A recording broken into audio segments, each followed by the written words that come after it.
Hey guys, it's Alex, the real Mr. Robinson here. Welcome back to my chronological recap of the Marvel Cinematic Universe. And we're at part 12, talking about Guardians of the Galaxy Volume 2, which is a movie that I wasn't actually the biggest fan of when it first came out. You can check out my original review, but when I walked out of that movie, I was like, well, it was good, but it just wasn't for me. I didn't think the humor worked all that well. The movie felt like it was funnier than it actually was.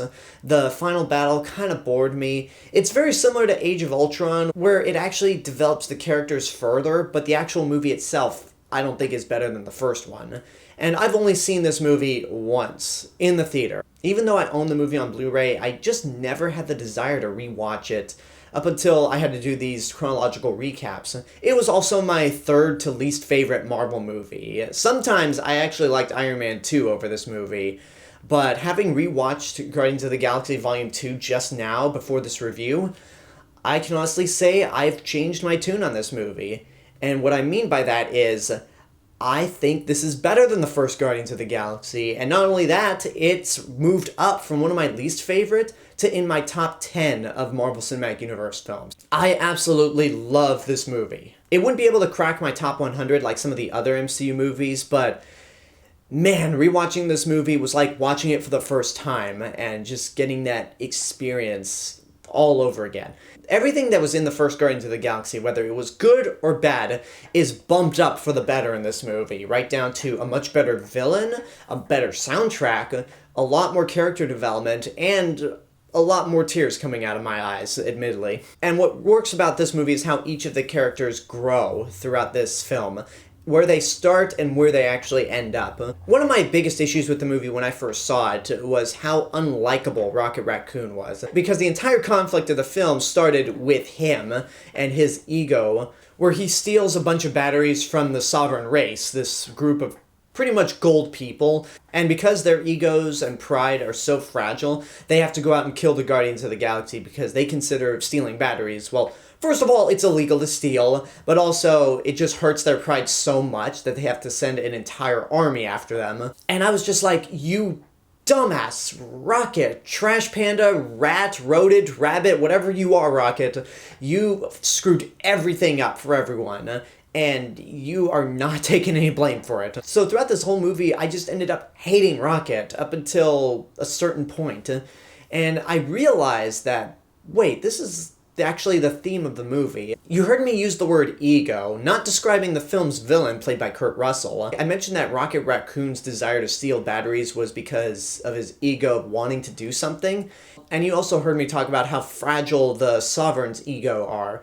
So that really plays a big part in this movie, where a lot of the characters have their own egotistical issues and only think about themselves, only for them to realize that when you put your ego in front of everyone else, it actually hurts not just everyone, but yourself. And it's really a great theme, and one of the reasons why the drama actually works better in this movie than it did in the first one. Most of the characters from the last movie are pretty much the same this time around. Peter Quill's still the earthbound leader of the group who loves listening to his Walkman and all the music that his mother left him. Drax is actually made a little more comedic this time around, and not so serious like he was in the first movie, but I actually like that because most of his jokes are the best in the movie, and his dynamic with the new character, Mantis, is really good as well. And as for Mantis, I wasn't a huge fan of her when I originally saw this movie, but it wasn't until after Infinity War where I just thought, you know what, I actually like this character a lot more. I've grown to respect her.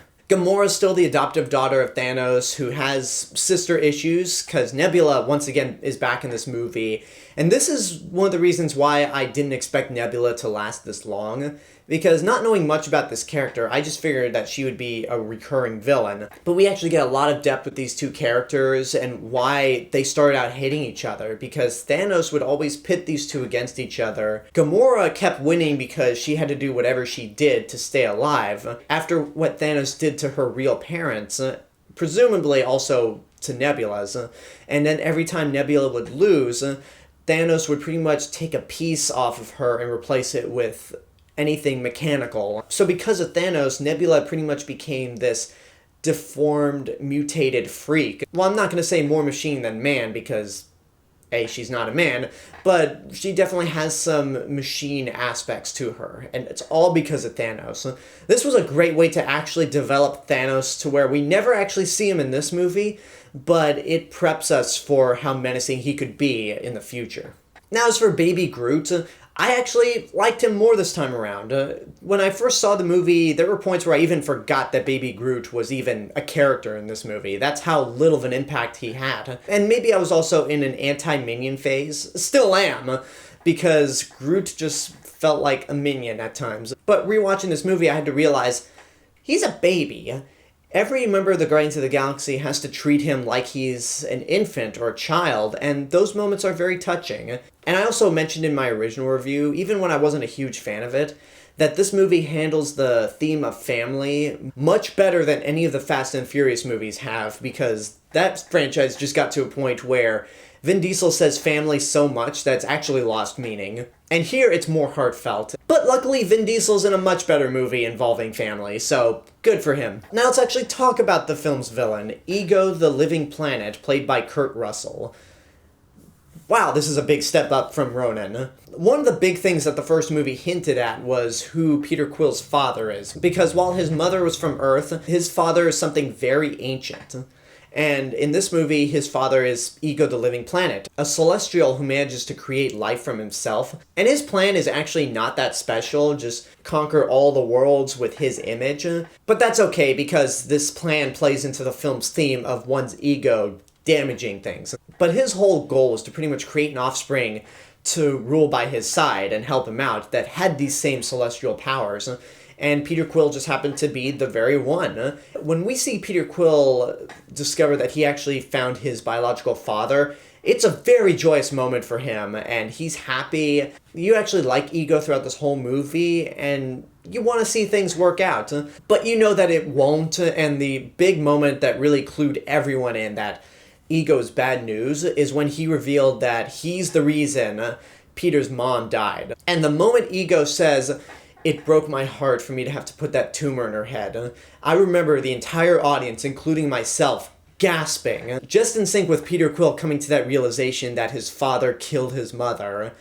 And he just snaps right there. He pulls out his blaster, shoots Ego to oblivion, and that's when everything goes downhill. And that's when Yondu pops in, who is revealed to have worked for Ego. The reason Yondu abducted Peter Quill from Earth was that he was going to bring him to Ego, but he just couldn't, because Ego had a ton of other offspring that Yondu delivered to him, but they all died, except for Quill. And it's throughout this entire final battle and the actual climax where we realize that Peter Quill actually had a family with him, the Guardians of the Galaxy.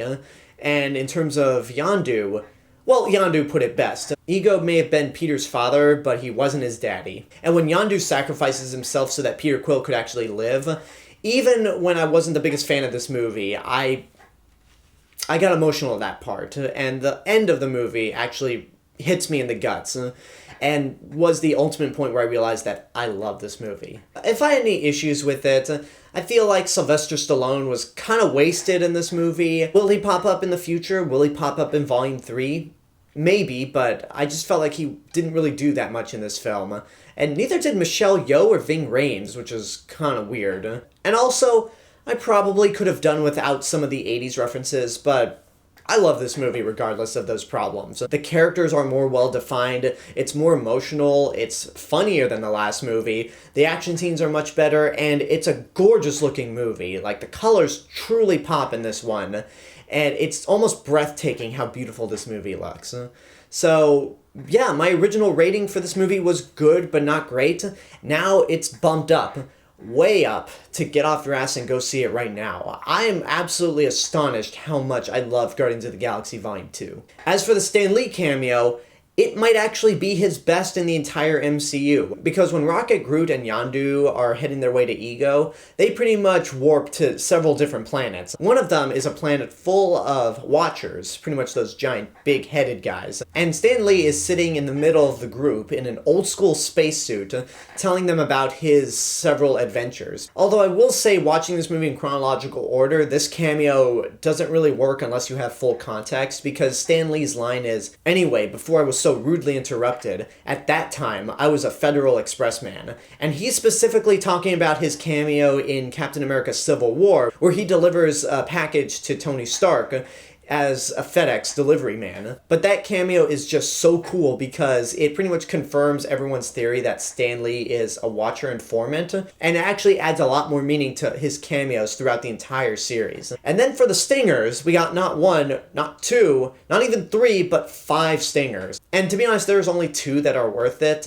The first one is Kraglin, who's wearing Yondu's fin and trying to learn how to control Yondu's arrow through his whistles. It fails and stabs Drax. Then he runs off, and then the credits continue to play. And then we cut back to a Ravager ship where we see Sylvester Stallone's character give his condolences to Yondu and how he turned out well after all. And then he says to all of his other Ravager buddies, let's go steal some shit. And then the third one is probably the only one that actually has some sort of meaning in terms of a setup, where the sovereign race feels defeated, but the Queen has a birthing pod that's going to house something that could possibly defeat the Guardians of the Galaxy. And the only hint that we ever get is when she says, I think I'll call him Adam, which is a nod to an important character later on, Adam Warlock. The fourth one is probably my second favorite, where we see Peter Quill walk into the room of a teenage Groot, and they're pretty much talking back to each other, and it's a scene that really made me laugh hard, even when I wasn't the biggest fan of this movie. Dude, seriously? You gotta clean up your room, it's a complete mess.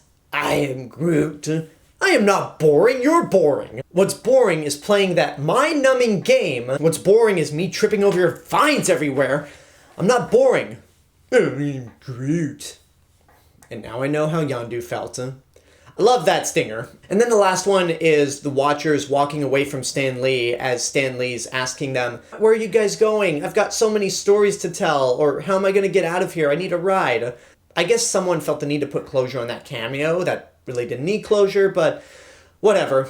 5 stingers is probably a bit much, but at least 2 of them were worth it. And there you go, that's my recap of Guardians of the Galaxy Volume 2. I definitely had a big turnaround with this movie.